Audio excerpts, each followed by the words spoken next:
Ola, son Marcos Nines, son o director da Virxe Roxa.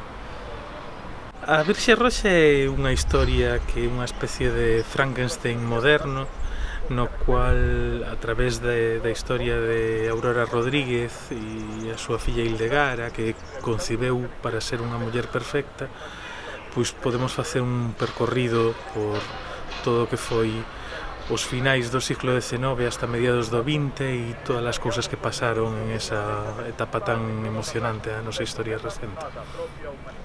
Estou moi contento de estar na MICE, un festival no que xa estuve en outros anos con outras pezas, e me parece un sitio fascinante non solamente porque lle deu un espacio ao cine de non ficción, non? Que sempre creo que é importante, sino porque aparte pois creo que é unha oportunidade para reflexionar sobre a conduta, a cultura e a forma de ser do ser humano, non? E como se transmiten os conocementos a través de tradicións e comportamentos, non? Entón creo que é un festival indispensable e que ojalá poidamos estar aquí moitas veces.